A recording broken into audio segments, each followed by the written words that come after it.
I arrived in Asheville just before sunset, when the sky turned a bruised purple and the wind began to carry a strange, metallic taste. The sign at the town's entrance was old, chipped, and swinging slightly on one hinge, like it was trying to warn me to turn around. Welcome to Asheville, population, unknown. Not even a number. Just unknown. That should have been my first red flag. I pulled up to the main road, gravel crackling under the tires of my aging sedan. The town was quiet. Too quiet. No kids playing. No dogs barking. No sound of traffic. Just the slow creak of weathered porch swings and the occasional flicker of streetlights that didn't quite light anything. It wasn't on any map. I checked. Twice. And yet, the letter had found me. Official-looking envelope. No return address. Typed in bold, center-aligned. We require your expertise. Come alone. Asheville, 6 p.m. sharp. Beneath that, you are to work with the children. Do not break the rules. Ever. I didn't have a job at the time. No real reason to say no. I was still running from memories too dark to unpack. And maybe part of me was curious. I've worked with troubled children before, those the world casts out. But this was different. I felt it in my bones the moment I stepped out of the car. I followed the directions from the letter, left at the dead elm tree, right past the rusted water tower, straight until the road ended. That's where I saw it. A decaying stone church with stained glass windows, most of them shattered. Ivy wrapped around the tower like it was trying to choke the building back into the earth. And beneath it, a door carved into the hillside. Metal. Heavy. Painted black. No sign. No name. But I knew this was it. I knocked once. The door opened by itself. Inside, a long hallway stretched into darkness. Fluorescent lights flickered overhead, humming faintly like a dying breath. I stepped inside, and the door shut behind me with a deep, echoing clang. That's when I met him. Mike Harrow, a voice called, crisp and emotionless. A tall man stood at the far end, clipboard in hand. He wore a black coat with silver buttons, not a speck of dust on it. His face was long and pale, eyes cold as steel. Yes, I said cautiously. I got the letter. He nodded. Welcome to the orphan registry. I'm Director Purdo. He didn't offer a handshake. Just stared at me like I was already disappointing him. You've read the rules? He asked. I skimmed them, I admitted. His lips tightened. Read them. Memorize them. There is no room for improvisation here. He handed me a worn leather folder, the edges frayed like it had been passed down a dozen hands too many. I flipped it open. There were only 7 rules. Never ask a child about their birth parents. Do not speak to them after midnight. If one begins to cry, wait. Do not comfort. Do not allow them to sing in unison. Never interrupt the shadow child. Do not follow them if they enter a mirror. Never go into the cellar beneath room 17B. These rules, Purdo said, are not suggestions. They are protection. For you. I didn't ask questions. Not yet. There was something in the way he said protection that made my skin crawl. He turned and began walking. I followed. The children in room 17B are unlike any you've worked with before. They are born from unnatural circumstances. Unnatural? I asked, my voice catching on the word. He stopped in front of a reinforced steel door. A small observation window was smeared with handprints, some small, some far too long-fingered. Their mothers made pacts, some for power, others for revenge. All of them paid the price. These children are the result. He opened the door. Inside, 5 children looked up at me. And in that moment, I knew one thing for certain. This wasn't a job. It was a trap disguised as purpose. And I had just stepped inside. The hallway leading to room 17B stretched longer than I remembered. Maybe it was just my nerves playing tricks, or maybe this building had a way of shifting when no one was looking. The air was colder here, and the lights buzzed louder. Each step echoed like I was walking into a mouth that didn't want to close yet. At the end of the hall, a thick iron door waited. No label, no warning. Just the number 17B carved in small, shaky strokes, like someone had scratched it in while trembling. I took a deep breath, pushed the door open, and stepped into their world. The room was too clean. The kind of clean that didn't feel right, like something had wiped it down too perfectly. The floor tiles gleamed. The walls were bare, no posters, no scribbles. 5 desks stood in a perfect half-circle, each with a name tag. And 5 children stared at me. No one said a word. The first to move was Lena. She stood up slowly from her desk, pale with big dark eyes that looked too old for her age, maybe 10 or 11. Her hands were covered in charcoal dust, and her sleeves were rolled up to her elbows, revealing ink-stained skin. She held up a sketch pad without saying anything and walked toward me. The drawing on the page made my chest tighten. It was me, standing exactly where I stood now, same shirt, same face, same unsure eyes. But in the drawing, my mouth was stitched shut with what looked like thorns, and behind me, black hands reached out from the ceiling. I looked up, half expecting them. "She draws what's going to happen," a voice said from behind me. I turned. It was Perdo, standing just inside the door. I hadn't even heard it open. He gave me a nod, and then looked at the kids. "Continue," he said, and vanished again like smoke into shadow. Lena walked back to her seat without another word. I looked down at the sketch again, then carefully slid it into my folder. I cleared my throat. "All right, I'm Mike. I'll be working with you from now on." For pairs of eyes continued to stare, not blinking. One boy sat apart from the others. Small, curly-haired, probably the youngest. He had a soft look about him. His name tag said Nico. He didn't speak, just kept doodling something with a blue crayon. I took a few steps closer. "What are you drawing, Nico?" He looked up but didn't respond. Instead, I noticed his shadow on the floor behind him. It wasn't sitting still. The rest of the room's shadows were still, like they should be, but Nico's? It was swaying slightly like it was breathing. Then it moved its hand. But Nico didn't. I froze. "Rule 3, I whispered under my breath. "Never talk to the shadows." I backed away slowly, trying not to show fear. My hand was shaking slightly as I picked up the attendance sheet. The next two were the twins, Eva and Elon, identical down to their braids. They sat perfectly still, their hands folded on their desks. I noticed something strange then. Their fingers moved in perfect sync. Tapping, folding, lifting. "Hello," I said, trying to sound calm. "I'm looking forward to." "Hello, Mr. Mike," they both said together, in the same voice, same pitch, same smile. "Do you like riddles?" I didn't. "Sure," I replied anyway. Eva tilted her head left. Elon tilted hers right. And they said, perfectly timed, "The more you take, the more you leave behind." "What are we?" I stared. "Footsteps." It was footsteps. "Footsteps," I answered. They nodded together and smiled wide.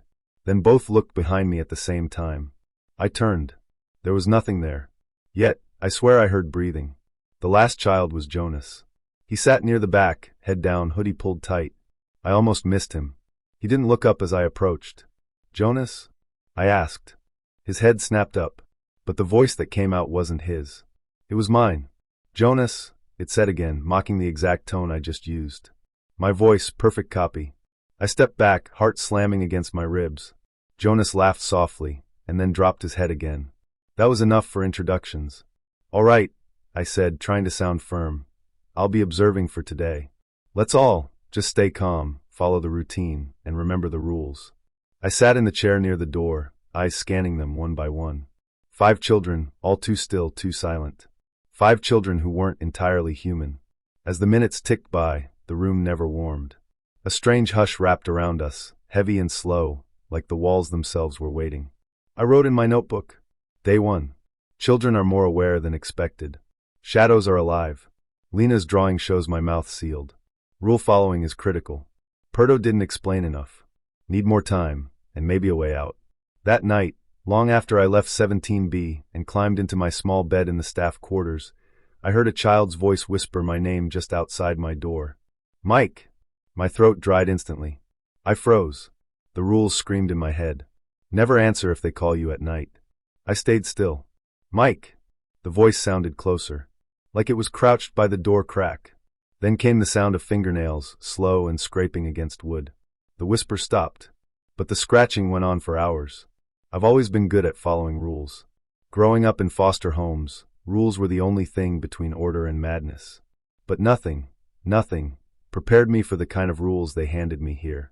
7 of them, printed in red ink. No one explained why. Only that breaking one could cost lives.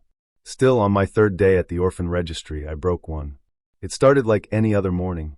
The hallway outside my quarters was colder than it should have been. The lights above flickered, even though the wiring had been recently inspected. I told myself it was just old circuits, but that excuse was wearing thin. As I made my way to room 17B, I noticed something strange. Every door I passed was slightly open. Just a crack, like someone or something had peeked through and vanished before I came. My gut twisted, but I kept walking. When I stepped inside the classroom, 5 children stared at me motionless. Eyes wide. Silent. The kind of silence that makes your heartbeat feel loud. I forced a smile and greeted them the way Perdo had instructed. "Good morning." They didn't respond. Instead, Eva and Elon, the identical twins, turned toward me in unison. And then they started speaking. At the exact same time. In the exact same pitch. "Do not look under the floorboards. Do not speak the true names. Do not answer the ones who knock at night." Their voices wove together like a song made of glass and razors. My skin crawled. Their eyes never blinked. I remembered the rule. Never interrupt them when they speak in unison. Never. But something inside me snapped. "Enough," I said louder than I meant to. "Stop it. That's not funny." The moment the words left my mouth, I felt it. The air tightened like a closing fist. Every light in the room exploded at once, plunging us into darkness. The children didn't move. Eva's mouth froze midward. Elon, beside her, dropped to his knees and tilted his head at an unnatural angle. And then silence again. Thick, suffocating silence. I tried to move toward Elon, but something in the dark hissed. Not loudly. A soft, wet sound. Like breath through broken teeth. I stepped back instead. "Elon?" I whispered. He didn't answer. But from the far corner of the room, Lena spoke without lifting her head. "You broke the rule," she said. "Now the twins are uneven." That's when I noticed the shadow by the chalkboard wasn't shaped like any of the children. It was taller, bending at wrong angles. It moved even though no one else did. "Lena," I said slowly, "do you know what's happening?" She looked up at me with eyes that didn't look like a child's at all. "I told you yesterday," she said. "In the drawing." I had forgotten the drawing. I rushed to her desk and flipped open her notebook. There it was, a page filled in with violent charcoal strokes. Me, standing in a hallway of fire, mouth stitched shut, arms reaching out from the shadows behind me. And written in tiny letters in the corner. "He speaks, Elon sleeps." The balance breaks. The door listens. Just then, Elon gasped and collapsed. Eyes rolled back. A thin trail of blood ran from one ear. I scooped him up in my arms and ran. Down the long halls, past the doors that were now wide open. Past whispers that slid along the walls like wind under a grave. I didn't stop until I reached the infirmary. The nurse didn't ask questions. She just nodded and shut the door behind me.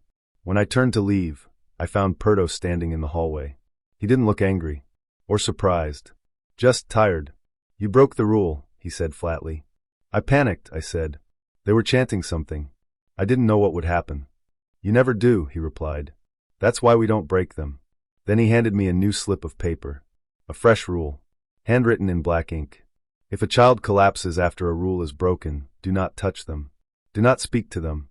And above all, do not try to comfort them. I stared at the note. "But," I carried him here. Perdo's eyes narrowed. His lips barely moved. "Then pray," he said, "that the door wasn't fully open." And with that, he turned and walked away, his footsteps fading into the distant hum of the orphanage, where somewhere behind me, a door began to creak open. I didn't look back. I couldn't. Not after what I'd done. I didn't sleep that night. Not because of the whispers or the cold draft that slipped through the cracks in the old wooden walls. No. I didn't sleep because I'd broken a rule. Rule 4, to be exact. Do not interrupt the twins when they speak in unison. I hadn't meant to. It was instinct. When Eva and Elon began their chant, voices perfectly matched, eyes locked on the ceiling like they were watching something I couldn't see, I panicked. The sound was unnatural, like a broken music box echoing from a deep well. Something in my gut screamed to stop it. So I shouted. And then the bulbs shattered. Every single one. The air had changed after that. It felt thicker, as if the room itself was breathing, slow, angry breaths. Elon hadn't moved since. Now I sat in the common area outside their rooms, staring at the floor. The lights above flickered on and off in slow, steady rhythm. Like a heartbeat. I could still hear the distant hum of the generator below the building, but even that seemed off tonight, like something inside it was whispering between the hums. The door behind me creaked open. "Up!" I knew that voice. Perdo. I turned and saw him standing at the hallway's edge, dressed in the same gray suit he always wore, not a wrinkle on it. His face was as blank as ever, thin-rimmed glasses catching a bit of the flickering light. He didn't need to raise his voice. That one word was enough to pull me to my feet. He turned and walked. I followed. We didn't speak as we walked through the winding halls beneath the registry. The deeper we went, the colder it became. The air was damp. Somewhere nearby, water dripped in a slow, steady rhythm. My own footsteps echoed too loudly. His didn't echo at all. Finally, we reached a small room.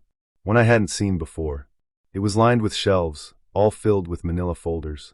Thousands of them, all numbered. No labels. Perdo shut the door behind us. The click sounded like a trap springing shut. "You shouted," he said calmly. I nodded. "I'm sorry. I didn't mean." "Intent is irrelevant," he said, cutting me off. "The rules are not suggestions. They are laws written in consequence." I stayed quiet. My heart was pounding. He stepped closer, his expression unreadable. "You're lucky. The boy still breathes. That's more mercy than most get." "Elon hasn't moved since," I whispered. "Is he?" "He's in between," Perdo said simply. "He's hearing things you can't imagine. Places we're not meant to know." I felt sick. I thought I could help them. Perdo tilted his head slightly. "You're not here to help. You're here to contain. To observe. To follow orders." "Then why me?" I asked before I could stop myself. "Why bring in someone like me? You read my file. I lost my daughter last year. I'm not exactly stable." He smiled. "Just a little. That's why you're here." I froze. Perdo walked past me, trailing his fingers along the edge of one of the shelves. "Grief is an open door. And this place, this job, it needs people with open doors. You're more receptive than you know." I didn't know what that meant, but I didn't like the way he said it. He stopped at a folder marked Unit 17B, Special Assignment. Pulled it from the shelf. Opened it. Inside were photographs, some grainy, others black and white. Faces of children. Some I recognized. Others looked like something was wrong with the image itself, like the photos had tried to reject their subjects. He slid one photo out and handed it to me. My blood ran cold. It was Lena, but not like I'd seen her. Her eyes were empty, mouth stitched shut. And behind her was something tall, wrapped in smoke. Its hand rested gently on her shoulder. "That was taken last year," Perdo said softly. "She's not the first. She won't be the last." I stared at the photo, my hands shaking. "What are they?" Perdo looked at me with something close to pity. "They are children born from unions that should not exist. Some were made through deals. Some were accidents. But all of them carry pieces of the ones from below." He leaned close, eyes sharp. "And if the rules break, they wake up." The silence after his words was louder than any scream. Then he walked past me and opened the door. "Get some rest," he said without looking back. "The alignment is coming. You'll need to decide what you're willing to give." He closed the door behind him. I stood alone in that room, folder in hand, heart pounding. The rules were more than just instructions. They were chains. And one of them had just snapped. I hadn't slept in 2 nights. Not because I wasn't tired, no, my body begged for rest, but because every time I closed my eyes, I saw things. Shapes in the corners of the room. Children with blank faces. My daughter's voice, whispering from places she couldn't be. On the 3rd night, I stopped trying. I sat in the small office they'd given me, flicking a pen between my fingers, watching the monitor screens on the wall. Each camera showed a different room. Empty hallways, locked doors, the quiet dorms where the demon blood children slept. Room 17B. The screen flickered once, then again. Just static. And then my daughter's voice, soft and trembling, came through the small speaker. "Daddy." I froze. For a second, my heart stopped. Then it began to pound hard. I stared at the screen, but it showed nothing, just static. No figure, no child. Just her voice. "Daddy, where are you?" "I'm cold." I reached for the volume knob, hands shaking, and turned it up. "Is it really you?" I whispered to the screen. No answer. Just a hum, deep and low, crawling into my ears like something alive. I shut off the speaker. I needed air. I needed answers.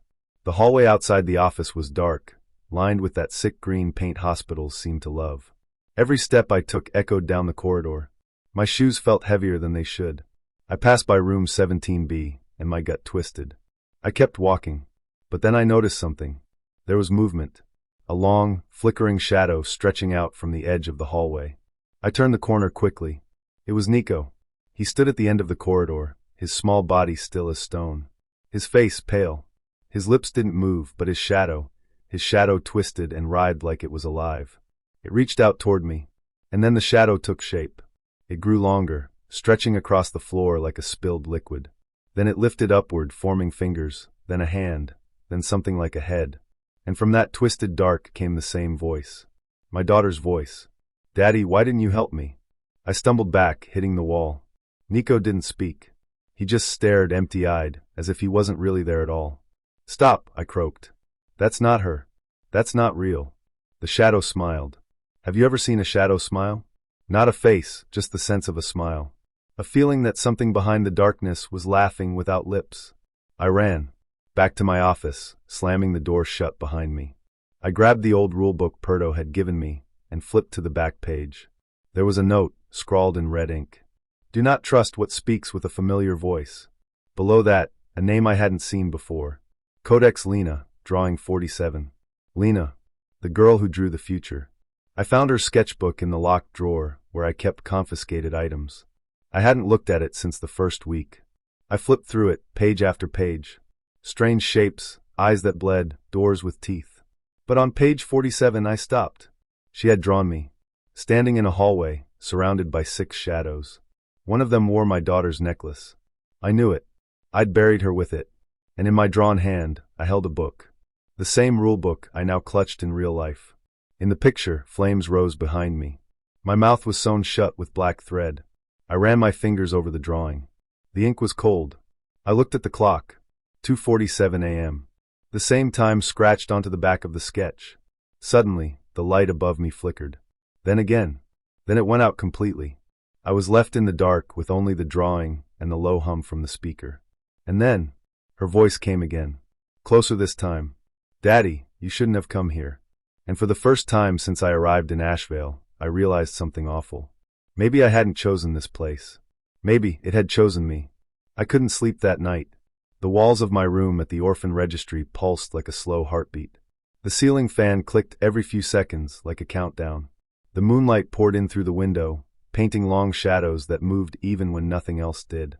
Lena's drawing haunted me. 6 figures around a pit of fire. One holding a bleeding book. Me. I kept asking myself the same question. What exactly was I working in? This wasn't a normal facility. The children weren't just odd. They were wrong in ways I couldn't explain. The rules weren't written for behavior control. They were written for survival. And Perdo knew everything. But he wasn't telling me anything. That's why I left my room around 2 a.m.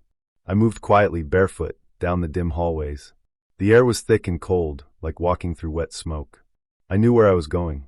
I had seen the door days ago, faded and locked, buried beneath a maintenance-only sign near the east wing. The others avoided it like the plague. I knew it wasn't just a storage room. The forbidden archive. I pressed my hand to the keypad. Dead.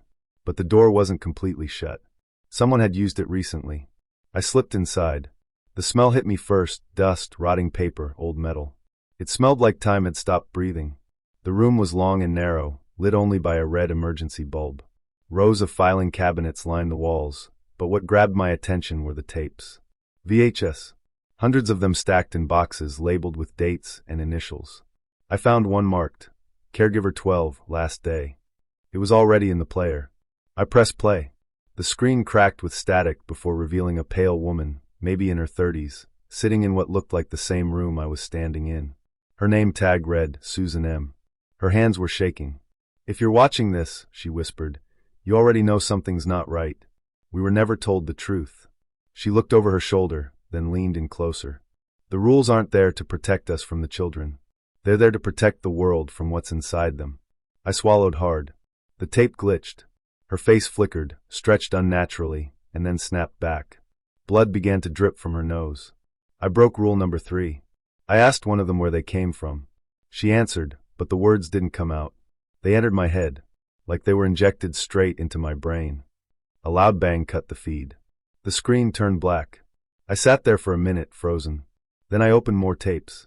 More faces. More warnings. One showed a man talking calmly, while scratches appeared across his skin, invisible hands clawing at him. Another showed a child, Nico but younger, sitting in a room with 2 shadows. Only one of them was his. And then I found it. Tape marked, Perdo Ritual Attempt 1. My blood ran cold. The screen showed a stone room lit with candles. Perdo stood in the center, surrounded by markings in what looked like dried blood. In front of him was a child I didn't recognize. She was tied to a chair, her eyes wide but blank. Perdo held a book with a dark red cover. The same one from Lena's drawing. He chanted something in a language I've never heard. The child began to scream, not with her voice, but with every light bulb in the room. They exploded one by one. Her scream was light, and then she vanished. Gone. Chair and all. Just ash. Perdo stood there calm, with a smile creeping across his face. I ejected the tape. I backed away from the player, heart pounding in my chest like a trapped animal. The pieces were fitting together now. The children were not being cared for. They were being kept like ingredients. The rules weren't protecting them. They were suppressing something older, darker. I left the room, closed the door softly, and walked back through the empty halls with that same echo in my mind. I wasn't a caregiver. I was a jailer. And the children weren't prisoners. They were locks. But someone was looking for the key. The children started whispering a date. At first, I thought it was just a game. Kids do that. They echo strange things, repeat patterns, make up nonsense songs. But this wasn't nonsense. It was the same date, over and over again. I heard Lena murmur it while she was drawing. I heard Eva and Elon chant it in perfect unison during lunch. Even Nico, who never speaks, scratched it into the condensation on the hallway window. October 31st. Not Halloween. No one here celebrated anything. It was just a day. But the way they said it, it felt like a countdown. I tried to ignore it, to convince myself that it was just some shared delusion between them. Maybe they overheard something. Maybe it was a strange coincidence. But each time I turned a corner, I heard it again. October 31st. Sometimes whispered behind a locked door. Sometimes carved into the underside of a desk. Sometimes spoken in a voice that didn't belong to any of them. That evening, I cornered Perdo in the East Wing hallway. The walls here were stained yellow, and the lights flickered like they were trying to decide if they wanted to stay alive. Why are they saying that date? I asked. What happens on October 31st? He didn't answer right away. He looked at me the way someone might look at a dying animal, curious, maybe even sorry, but distant. It's when the veil is thinnest, he finally said. When the pact renews. I didn't like the way he said renews. Like this had happened before. What does that mean? I pressed. Perdo stepped closer. His eyes were flat and unreadable. You weren't chosen because of your background, Mike. You were chosen because you've already lost something. My mouth went dry. You're talking about my daughter. Perdo nodded slowly. Grief weakens the barrier between your world and theirs. That makes you uniquely compatible. I wanted to hit him, but something about his voice, calm, matter of fact, froze me in place. You said the pact. What pact? He smiled, but there was nothing kind in it. You're already a part of it. You just haven't remembered yet. That night, I tried to pack my things. I didn't even care where I would go. Anywhere but here. But when I got in the car and followed the road out of Ashevale, something strange happened. Every road bent back toward the orphanage. I took 4 different turns. Past a barn. A gas station. A creek with a broken bridge. And then somehow, I was back at the front gates again. The same owl perched on the same fence post. The same rusted lock clicking closed behind me, as if the town itself had decided I belonged here now. I stumbled back inside, shaken. The halls were too quiet, too still. I found Lena sitting on the floor outside room 17B. She was holding a torn piece of her sketchbook. I knelt beside her. What are you drawing now? I asked. She didn't look up. You. I looked down. It was me, all right. Only not quite. In the drawing, I was kneeling in the center of a circle. All around me were flames. Children with hollow eyes stood at the edge of the fire, whispering a date into the smoke. My mouth was sewn shut. I looked up. Lena, do you know what this means? She finally glanced at me, and for a moment, I swore her eyes weren't hers anymore. They want you to speak the words, she said. What words? The ones they buried in your sleep. I stood quickly, my pulse racing. Her voice wasn't her voice. It echoed twice in my ears, as if another tone had layered itself over her small frame. Behind me, I heard a creak. Nico stood at the end of the hall, his shadow stretching across the wall behind him. Only it wasn't his shape. His body was still, but the shadow moved. It crawled along the hallway like a thing alive. I backed away slowly, keeping Lena behind me. The whispering started again. A soft chorus, coming from nowhere and everywhere. October 31st. October 31st. October 31st. They were counting down, and I was starting to believe they weren't waiting for something to happen. They were waiting for me to make it happen. The 7th rule was written in bold red ink. Never enter the cellar beneath room 17B. For weeks, I'd followed every rule like they were laws of nature. I didn't speak when the twins chanted.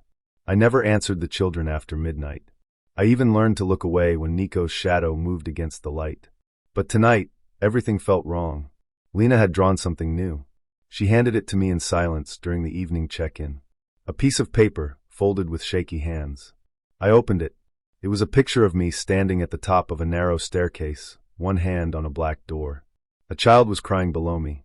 The walls bled ink. Behind me, there was something tall, shadowy, with fingers like needles reaching toward my back. And across the bottom, in her uneven handwriting, "Please break it."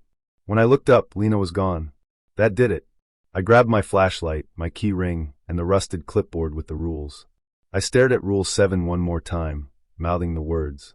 I could feel my heartbeat in my throat. Room 17B was silent. The lights above buzzed, giving off a sickly yellow glow. I stepped in, closing the door behind me. The children's beds were empty, neatly made. No sign of life, except for the floor. The corner near the back of the room, where Eva used to sleep, had a square panel I'd never noticed before.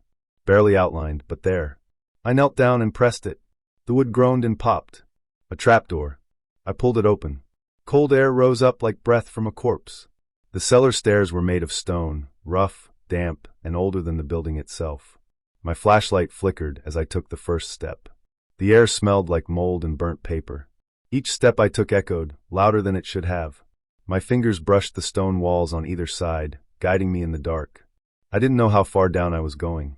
I only knew the deeper I went, the heavier the air became. At the bottom, the stairs ended in a narrow hallway. My light flicked over old drawings on the walls, etched symbols, spirals, upside-down words. One drawing showed a child with a stitched mouth. Another showed a figure kneeling before something with too many eyes. The hallway ended in a heavy wooden door. It had no handle, just a slot. But I didn't need to open it, because the moment I stood in front of it, I heard a voice from the other side.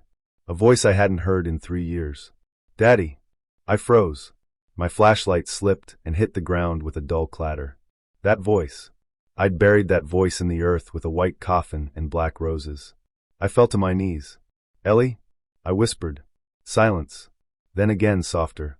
"Daddy, it's cold." I pressed my hand to the door. The wood felt warm, almost like skin. My pulse thundered in my ears. I couldn't stop myself. I slid my fingers into the slot and pushed. The door creaked open. It wasn't a room. It was a chamber. Circular. Lit by faint, unnatural blue light, like the glow of deep-sea creatures. Carvings covered the walls, symbols in languages that didn't belong to this world. In the center of the room sat a stone coffin. Atop it, a child's necklace, pink and silver, with a little heart charm. Ellie's necklace. I stepped forward, forgetting everything, forgetting the rules, the warnings, the drawings. But then something moved. From the shadows behind the coffin, a figure stepped out. Perdo. His eyes were calm. His hands folded behind his back like always. But he wasn't wearing his suit. He wore robes, black, stitched from skin or something close to it. Symbols glowed faintly along the seams. "You weren't supposed to see this," he said. I couldn't breathe. "What is this?" I asked. He looked at me with something close to pity. "You broke the final seal, Mike. You let the truth in." I took a shaky step closer to the coffin. "My daughter, Ellie, is she?" "She was one of the first," Perdo interrupted gently. "A successful vessel. The demon didn't consume her. It used her. And when the time came, we preserved her essence in Lena." I stared at him. My mouth moved, but no sound came. "She draws the future," Perdo continued. "Because part of her remembers what your daughter saw on the other side. What she endured." "No," I whispered. "Yes," he said. "And now the alignment is close. The children are preparing. They need a guide." He stepped forward, placing a hand on my shoulder. "And you, Mike, you are the final offering. The only adult who bonded with them. The only one they accept." I wanted to hit him. Scream. Run. But I couldn't move. My feet felt glued to the stone. My hands trembled at my sides. He leaned in close, his breath cold against my ear. "You can still choose," he whispered. "Open the path or fight fate." Behind him, the chamber pulsed, walls breathing in and out, symbols glowing brighter. The stone coffin creaked. Inside, something moved. And from within it, I heard Ellie's voice again. "Daddy, help me." I don't remember how long I stood there. Hours? Seconds? Time had no meaning in that place. But one thing was clear now. The rules weren't meant to protect the children. They were meant to protect us from them. And now, I had broken the last one. I turned toward the stairs. The walls whispered as I climbed. The ritual had begun. The air that night was heavier than usual, like the sky itself was pressing down on the roof. The facility was silent, too silent. No hum of the power lines, no flickering bulbs, not even the whisper of wind through the cracks. It felt like the building was holding its breath. I sat at the edge of my bed, holding the rulebook in my hands.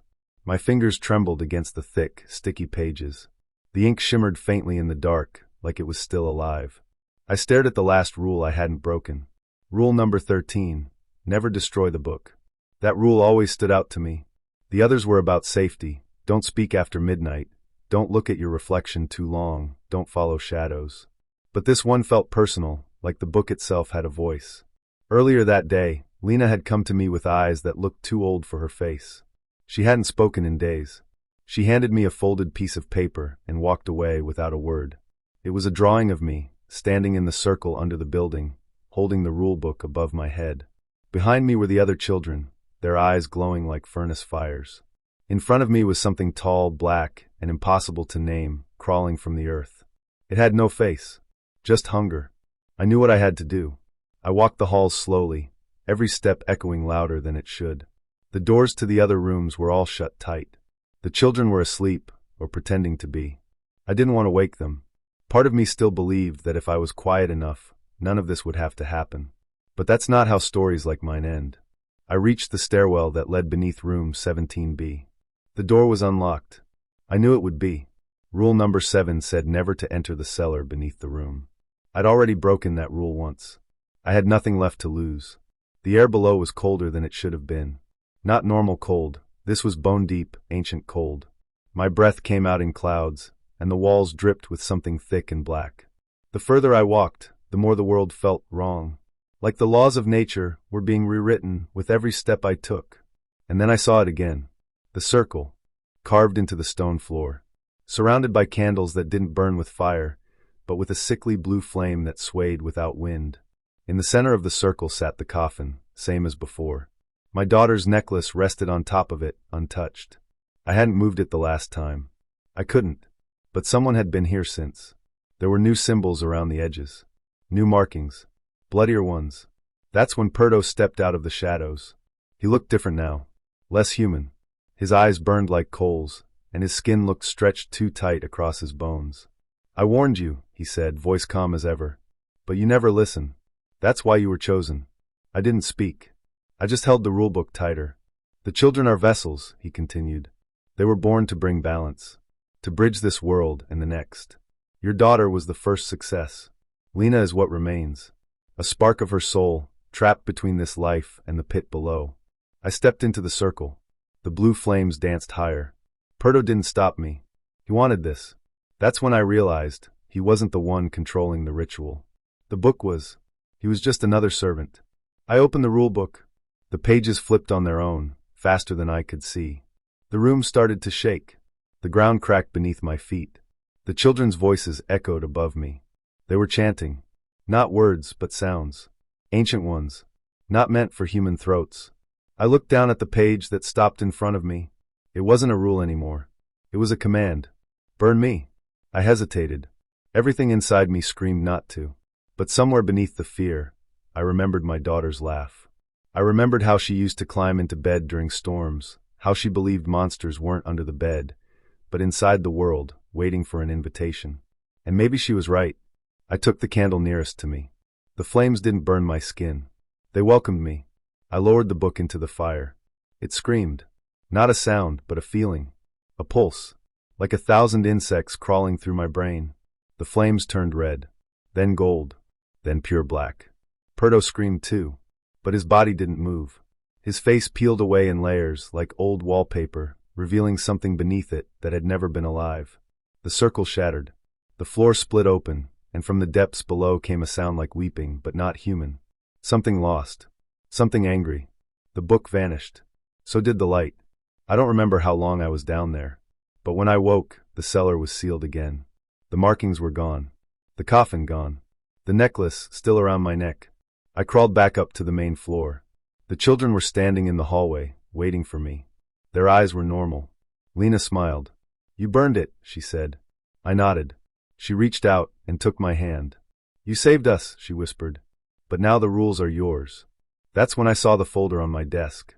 Fresh. Clean. New. Inside were 13 rules. The last one was handwritten. "Do not forget who you were. They'll try to make you." The candlelight flickered. And somewhere beneath the floors, something knocked 3 times. I don't remember running. I only remember the fire. It licked up the sides of the cellar walls, turning the strange, blackened carvings into dancing shapes that slithered like snakes. The rulebook burned in my hands, its pages curling and shrieking as if the ink itself was alive and didn't want to die. The children screamed above me, Eva and Elon, Nico, Jonas. Lena was quiet. Too quiet. As the final page of the rulebook turned to ash, the summoning circle cracked beneath my feet. Not exploded, cracked. Like old bone under pressure. The air twisted. The shadows trembled. And just for a second, I saw something looking back at me through the flames. Something tall, thin, with too many arms and a mouth that smiled sideways. It didn't come through. It wanted to, but it couldn't. The gate closed with a sound I can only describe as a heavy breath held too long, and then let go. I dropped to my knees, choking on smoke and ash. My hands were burned. My skin blistered where the book had touched me. But I was alive. I thought I'd won. I was wrong. When I stumbled back up to the children's dorm, everything looked the same, but it felt different. The humming lights were on. The security monitors flickered normally. The rules board in the hallway still stood, but the rules they had changed. All of them. Rule number 1 now read, speak only when spoken to. They're still listening. Rule number 4, feed them stories, not food. They remember the taste of lies. And the last one, rule number 7, was the one that made me sit down right there in the hallway. You are no longer staff. You are now part of the facility. Remember your purpose. I tried to leave. I swear I did. I ran out the back gate, into the pine forest, past the crooked stones that lined the edge of the property. I made it to the road. I even found my car. But the road bent, twisted. Every turn brought me right back to the registry. Ashvale is no longer a town. It's a loop. A cage. And I am its keeper now. Perdo? Gone. No sign of him. No records, no scent, no shadow. It's like he was never real to begin with. But sometimes, when the wind rattles the hallway doors late at night, I hear him whistling. Low and calm. The same tune he whistled the first day I met him. The children return to normal, at least on the outside. They remember nothing. They draw again, hum, play quietly. Elon even speaks on his own now. But their eyes are heavier, like something old watches from behind them. And Lena. She hasn't drawn any more burning buildings or bleeding books. Only wings. Wings on children. Wings on me. And in the last drawing, I'm not standing. I'm kneeling. My mouth is open. Something dark pours from it like ink. I keep the drawing hidden under my bed. I don't know why I haven't burned it. Maybe I'm waiting. Maybe it's true, what the final rule says now. Do not forget who you were. They'll try to make you. I sit in the observation room, watching the monitors. A child hums. Another draws. A shadow moves where it shouldn't. The lights flicker, but I don't flinch anymore. This place breathes. And now, so do I. I work with children born from demon-human pacts. And I follow the rules. Even when they change. Because I know what happens when you don't. The hallway outside room 17B was quiet now. Too quiet. No hum from the broken fluorescent lights, no shuffling feet or distant whispers. Just silence. The kind that presses against your ears like thick cotton. I sat at the old wooden desk in my office, fingers tracing the rough edges of a new folder someone, or something, had left for me. It looked exactly like the one I was handed on my first day, right down to the faded red seal on the corner. But this one felt heavier, colder. I flipped it open. Page 1 rules. Again. Rule 1. Never let them know you're afraid. Rule 2. Feed them before the second hour after dusk. Rule 3. If they speak in unison, listen. Never respond. Rule 4. Shadows that don't match must be left alone. Rule 5. Do not follow them if they wander after midnight. Rule 6. The basement is closed permanently. Rule 7. Never mention the name Perdo. Rule 8. Never forget who you were. They'll try to make you. That last one. I hadn't seen it before. I read it again. Slower this time. Never forget who you were. I leaned back, my chair creaking under the weight of exhaustion. I hadn't slept in what felt like days. Not properly. My dreams weren't mine anymore. They were filled with chalk circles, flickering faces, and voices that called me by names I didn't recognize. They weren't nightmares. They were instructions. I didn't hear her footsteps, but suddenly Lena was standing in the doorway. The same pale dress, the same soft brown eyes. But something had changed.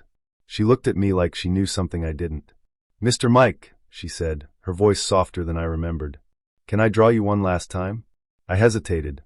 She hadn't drawn anything since the ritual failed. Since the others were shifted back into whatever state kept them calm and still. I nodded. "Yeah, go ahead." She stepped inside, pulled out her sketch pad, and sat across from me. Her pencil moved in gentle circles. Her hands were steady.